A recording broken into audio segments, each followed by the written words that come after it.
Perkenalkan, nama saya Vidya Sabira Tuahuns dari kelas 12.1 ingin menjelaskan detik-detik lengsernya Soeharto dari masa jabatannya.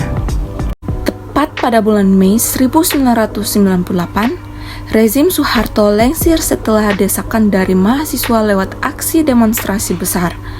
Akhirnya, pada tanggal 21 Mei 1998, Soeharto secara resmi mengundurkan dirinya. Pada hari itu juga, satu sejarah besar Indonesia tercatat. Simak kronologi lengsernya Soeharto pada Mei 1998. 5 Maret 1998, 20 mahasiswa Universitas Indonesia mendatangi gedung DPR atau MPR untuk menyatakan penolakan terhadap pidato pertanggungjawaban Presiden yang disampaikan pada sidang umum MPR dan menyerahkan agenda reformasi nasional. Mereka diterima fraksi ABRI atau ABRI. Soeharto dan Habibie disumpah menjadi presiden dan wakil presiden. 14 Maret 1998, Soeharto mengumumkan kabinet baru yang dinamai Kabinet Pembangunan 7. Kabinet Pembangunan 7 adalah kabinet pemerintahan Indonesia yang dibentuk pada masa pemerintahan Presiden Soeharto dan Wakil Presiden Burhanuddin Yusuf Habibie yang masa jabatannya paling singkat. 15 April 1998, Soeharto meminta mahasiswa mengakhiri protes dan kembali ke kampus karena sepanjang bulan ini mahasiswa dari berbagai perguruan tinggi swasta dan negeri melakukan perunjukan rasa menuntut dilakukannya reformasi politik. 18 April 1998, Menteri Pertahanan dan Keamanan atau Panglima ABRI atau ABRI Jenderal PURN atau PURN Wiranto dan 14 Menteri Kabinet Pembangunan 7 mengadakan dialog dengan mahasiswa di Pekan Raya Jakarta. Namun cukup banyak perwakilan mahasiswa dari berbagai perguruan tinggi yang menolak dialog tersebut.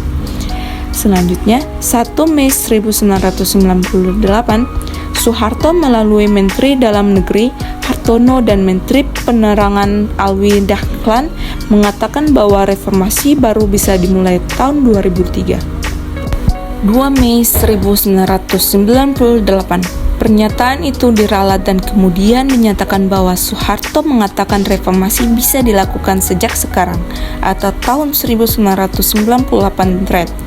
Selanjutnya, 4 Mei 1998, mahasiswa di Medan, Bandung, dan Yogyakarta menyambut kenaikan harga bahan bakar minyak dengan demonstrasi besar-besaran.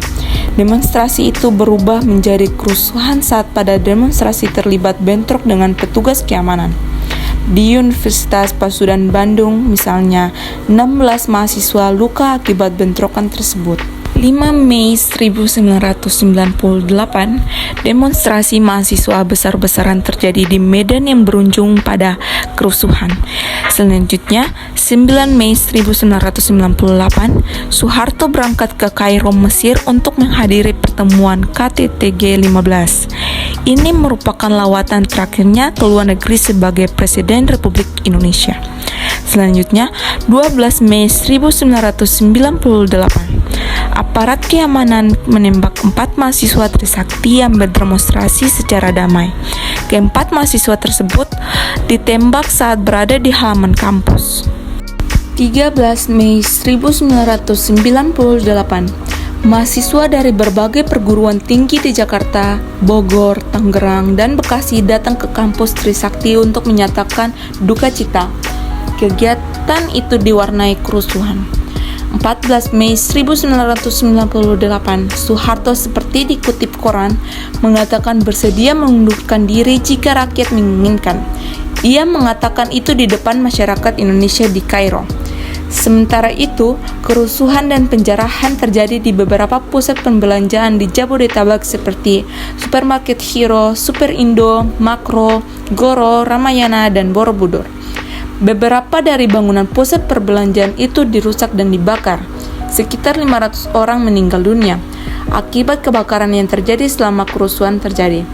15 Mei 1998, Soeharto tiba di Indonesia setelah memperpendek kunjungannya di Kairo. Ia membantah telah mengatakan bersedia mengundurkan diri. Suasana Jakarta masih mencekam, toko-toko banyak ditutup, sebagian warga pun masih takut keluar rumah. 16 Mei 1998, warga asing berbondong-bondong kembali ke negeri mereka. Suasana di Jabodetabek masih mencekam.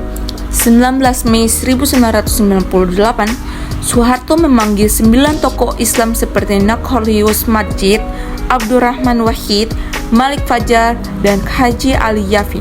Dalam pertemuan yang berlangsung selama hampir 2,5 jam, molor dari rencana semula yang hanya 30 menit, itu para tokoh membeberkan situasi terakhir, di mana elemen masyarakat dan mahasiswa tetap menginginkan Soeharto mundur. Pemerintahan tersebut ditolak Soeharto. Ia lalu mengajukan pembentukan Komite Reformasi. Pada saat itu, Soeharto menegas bahwa ia tak mau dipilih lagi menjadi presiden. Namun hal itu mampu meredam aksi massa. Mahasiswa yang datang ke gedung MPR untuk merunjuk rasa semakin banyak. Sementara itu, Amin Rais mengajak massa mendatangi lapangan Monumen Nasional untuk memperingati Hari Kebangkitan Nasional. 20 Mei 1998, jalur jalan menuju lapangan Monumen Nasional diblok petugas dengan pagar kawat berduri untuk mencegah massa masuk ke komplek Monumen Nasional. Namun pengerahan massa tak jadi dilakukan. Pada dini hari, Amin Rais meminta massa tak datang ke lapangan Monumen Nasional karena ia khawatir kegiatan itu akan menelan korban jiwa. Sementara ribuan mahasiswa tetap bertahan dan semakin banyak berdatangan ke gedung MPR atau DPR, merupakan terus mendesak agar Soeharto mundur. 21 Mei 1998, di Istana Merdeka, Kamis pukul 9.05, Soeharto mengumumkan mundur dari kursi presiden dan B.J. Habibie disumpah menjadi Presiden Republik Indonesia ketiga.